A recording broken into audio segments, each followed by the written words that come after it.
मोरऊ महे दुलरवा सावन नदिया। मोरऊ महे दुलरवा सावन नदिया।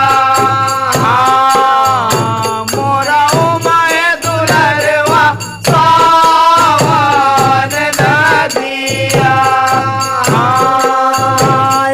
सावन नदिया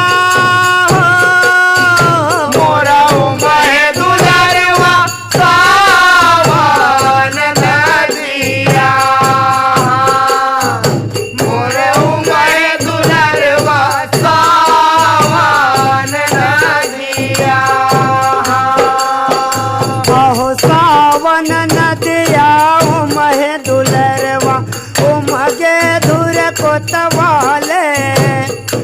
एक मोरऊ मगे नगर सुहासिन दूसर दुलरू राजा।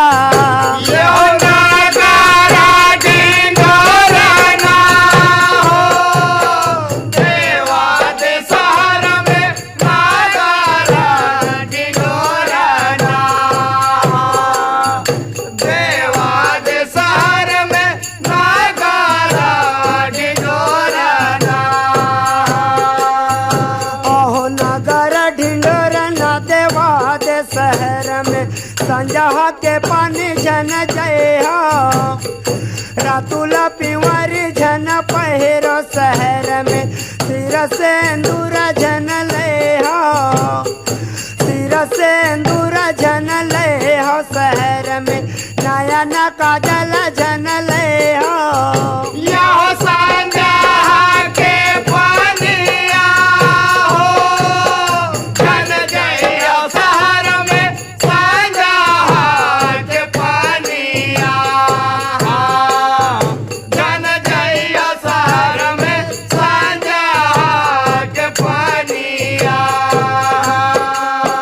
हो रातुला पिंवर वही माल न पहिरे सिर सिंदूर वही लेवे।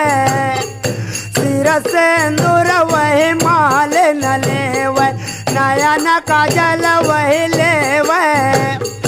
नयन काजल वही माल न लेवे संजा के पनिया रेंगे। यहो पराजे न माने हो मालिन के अबला पराजे न माने हो। मालिन के अबला पराजे न माने हो। यहो घैल गुड़रिया धरे मलनिया सरवर पनिया रेंगे।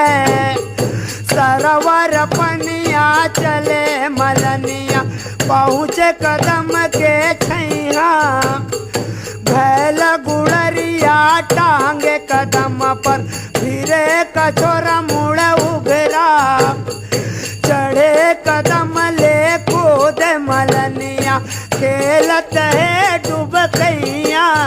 यहो झापाटा के आचरा हो धर लेवे दुलरवा झापाटा के आचरा। धर लेवे दुलरवा झापाटा के आचरा। यहो तुम ही कहाए देव दुलरवा मैं मालिन के जाते। छोड़ो छोड़ो अचरा दुलरवा हंसी है शहर के लोगे। अब का अचरा छोड़ मलनिया तोर मोर होई बिहावे। लिख दे बेकरिया लिख दे बेगोरिया लिख दे कचाह के पाती।